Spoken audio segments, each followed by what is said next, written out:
Hello, so I'm headed out right now to go to a local event for the Long Beach Film Association or something like that, where there's a speaker and people are meeting up in the business. So I'm really excited to go to that and listen to the speaker and just meet with the people. So we'll see what happens, and I'm gonna take this along and go ahead and film as I go for just a vlog. Okay, thanks. Okay, I'm here. So I'm just dressed casual. I don't know if you can see that.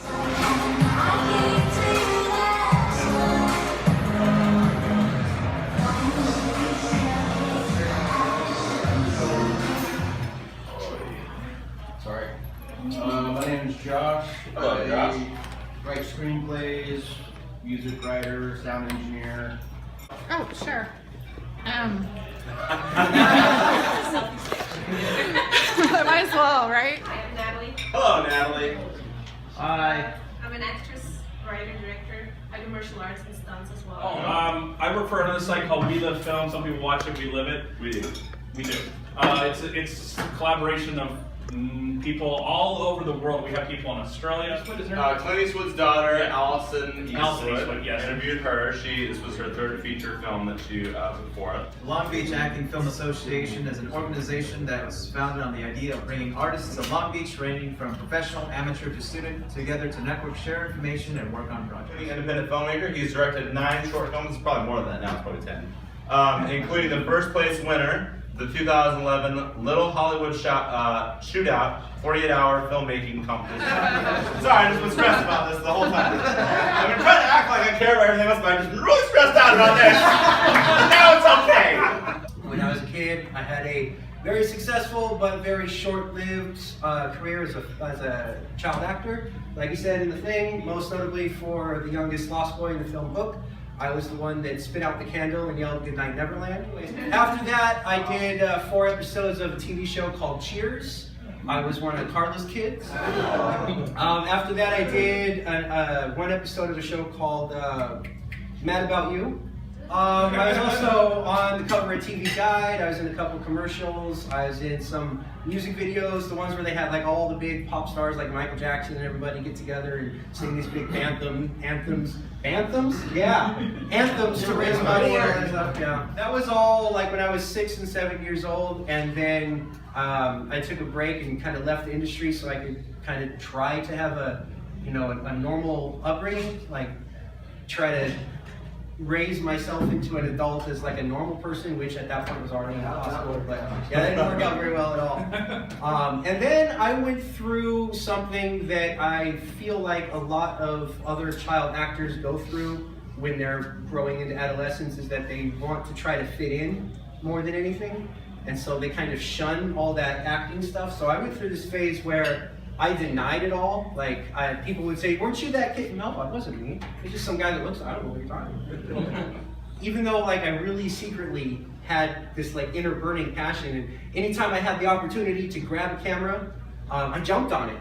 But played it off like, all right, I mean, if you really want me to, that kind of thing. And it took me until I was in my mid-20s before I actually allowed myself the room to stand out and actually get back into it and admit to myself that I like it. What ended up happening was, at the time I was working as a professional sound engineer and stagehand, and it's something that I taught myself how to do, so I was just kind of like, I'm not gonna say faking my way through it, but I was like, didn't really know as much as the people around me. So I decided, you know what, I'm gonna go to college. I'm gonna learn how to do this legit.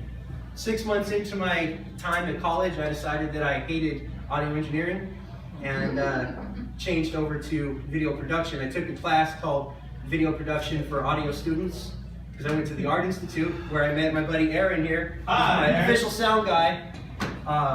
Anyway, so as a sound student, they gave me a class called Video Production for Sound Students, where the class project was that I produced a short film. So that's when I produced my first official short film, and I had so much more fun in that class than the following class where we talked about microphone polar patterns, where I was completely blown out of my mind. Oh yeah? Okay, cool. Right. So that's when I changed my major over to film. That was 2009. Incidentally, I'm actually very happy to hear that there's so many YouTubers here. Like the recurring theme of the night is YouTube, which I was already planning on talking about in a major way. Around that same time, 2009, I was introduced to the underground YouTube community, which was not then what it is now.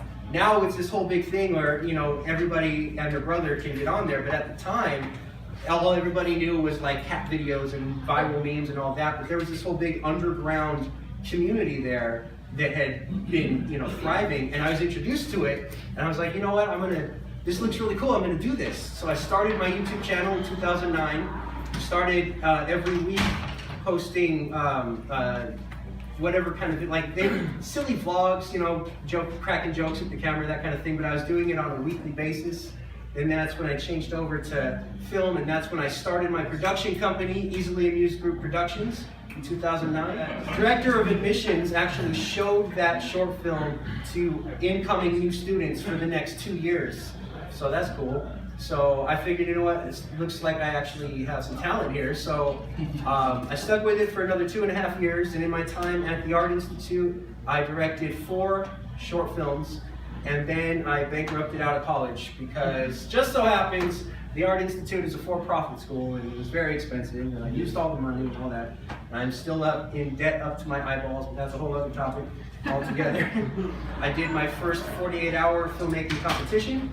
It says on there the Little Hollywood Shootout, and I won first place. So yeah. It doesn't really matter the equipment that you have at your disposal, doesn't matter the resources you have, it doesn't matter what you have, it matters how you use what you have. When I filmed my award-winning short, I used the camera just like this one, only probably much less than this one. It was a little Sony Handycam that only cost me $100, and I made an award-winning short film with it.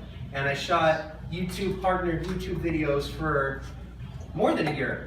Couple of years with that, and the prize money that I got from that award-winning short I then used to buy my first DSLR. So, you know, it doesn't matter what you have available to you, it matters how you use what you have available to you, so you can build yourself up. How are you going to know how to use the Red camera if you don't know how to use any old camera that you got, right? So anyway, since then I've directed 4 more short films and the web series, and I've continued to do my YouTube channel. And this brings me to like the main thing of it, the whole YouTube thing. I did my YouTube channel since 2009 on a weekly basis, and I was trying real hard to do the get popular on YouTube thing. I was even playing the angle, yeah, I'm the kid from Hook. You want to come watch me, you know, crack jokes in my bedroom? No one cared. It turns out it's not all that easy to get popular on YouTube. Like, not just anybody can do it. But it took me a few years to get to the point where I realized that it wasn't about getting popular on YouTube. It wasn't about making my living from YouTube. It was about refining my skills. From doing YouTube videos, and this is what I do. This is what I did. I would write a script for a quick little 5-minute YouTube video, and then I would pour everything that I could into making it and uploading it every week. Every Monday, or whatever day it was, every week a new one. And then the next week, try to do one better. And then the next week, do one that's even better. After 6 months, I was starting to make projects that I was actually proud of. After a year, I was like, yeah, this is really good. I'm going to show people, right? And then I go back and watch some of the first ones, and I thought they were good at the time, but let's not ever talk about those. And that's the thing, like, the big difference here, I spent 2.5 years studying film at the Art Institute, and in that time, I didn't really get a whole lot out of it.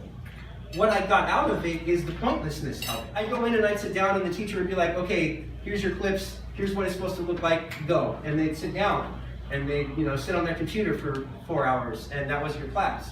And it got to the point where it's like, okay, I'm paying thousands and thousands of dollars to come here, and it's just an excuse to make a project. Well, I can do that on my own, I can do that I don't need the teacher telling me, hey, do it for me to do it.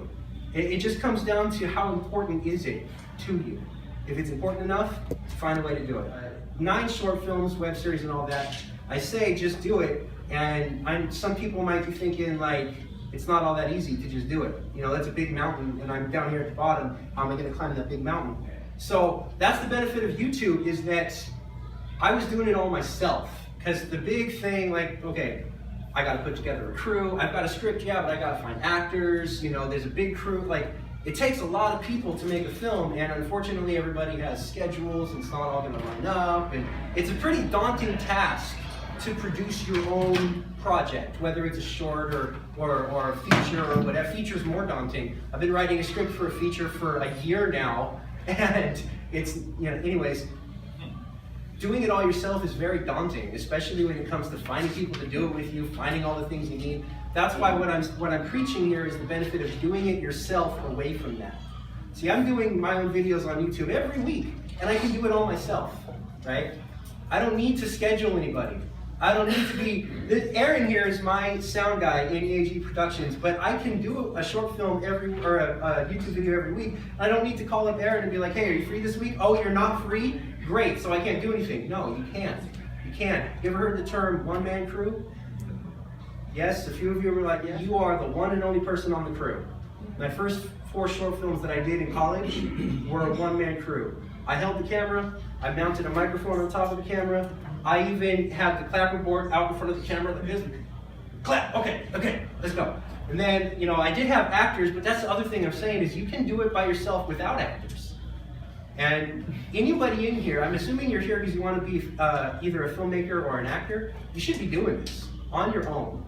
Every week, as often as you possibly can. I'm to the point now where I can confidently say that I am capable of directing, producing, editing, handling anything that needs to be handled on a film set because I've done it all. And I've done it for a long time, and I've developed and honed and sharpened those skills. And it is possible, I know because I've done it.